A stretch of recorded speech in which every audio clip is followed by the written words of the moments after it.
The Federal Reserve ramped up its efforts to fight inflation with a notable interest rate hike today. Officials voted to raise the Fed's benchmark rate by 3/4 of a point. That is a jump higher than expected just a week ago. Federal Reserve Chair Jay Powell acknowledged that the ongoing series of hikes meant to tamp down inflation might also slow growth later this year. And the Fed projected unemployment would rise to 4% by 2024. Our economics correspondent Paul Salmon reports on the Fed's plan to get more aggressive. Today's interest rate boost of 0.75%, the Fed's most dramatic since 1994. Chair Jerome Powell. Contrary to expectations, inflation again surprised to the upside. Some indicators of inflation expectations have risen, and projections of this year have moved up notably. So we thought that strong action was warranted at this meeting, and today we delivered that. It's to combat inflation we Americans haven't seen take off like this in 40 years. Suddenly, rents through the roof. The price of eggs up 32% over last year. Unaffordable used minivans.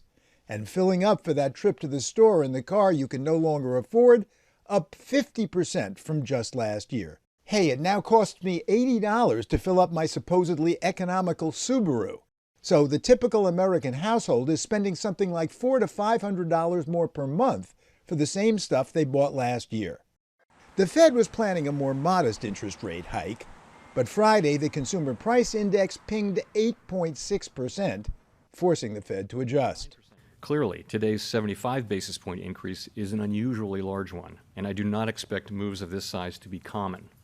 Our overarching focus is using our tools to bring inflation back down to our 2% goal and to keep longer-term inflation expectations well anchored.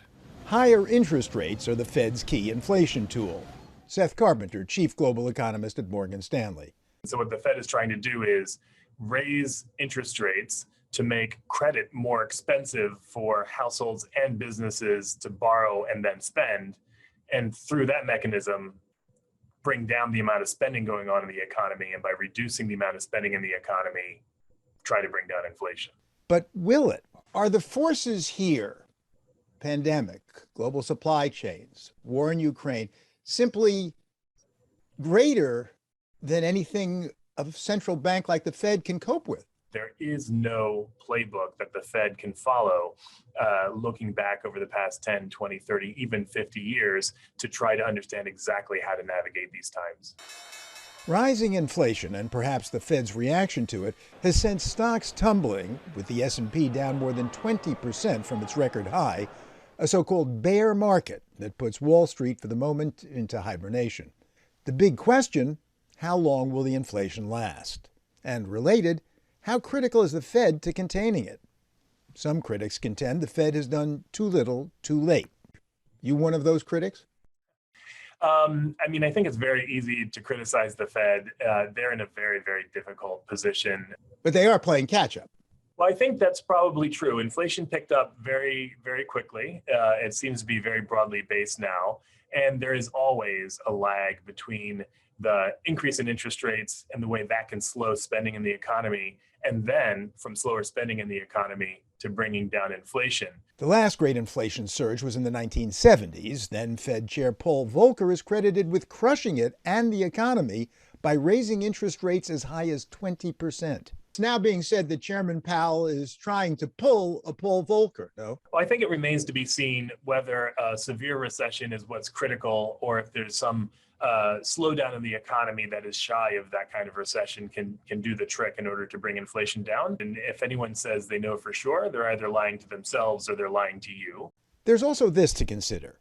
Had the Fed done too much too soon, it could have choked the economy during a pandemic, killing jobs, freaking out markets, inducing a recession. Longtime economics journalist David Wessel of the Brookings Institution. Chairman Powell at his press conference today was emphatic. He is determined to bring inflation down, and particularly to prevent inflation from getting embedded in people's expectations. And he said it over and over and over again, and I think he means it. Could he really have moved much earlier in the midst of a pandemic? It's just that we have 8.6% inflation, and it's hard to escape the fact that the Fed's target is 2%. So they probably could have moved a little sooner. I think they've made up for it. It is a remarkably sharp shift in Fed policy in the last 6 months, the fastest I've ever seen since Paul Volcker. So what's ahead for the Fed? More hikes this year, said Powell today, as he tries to tamp down inflation before it becomes self-fulfilling. So, thank you very much. For the PBS NewsHour, Paul Salman.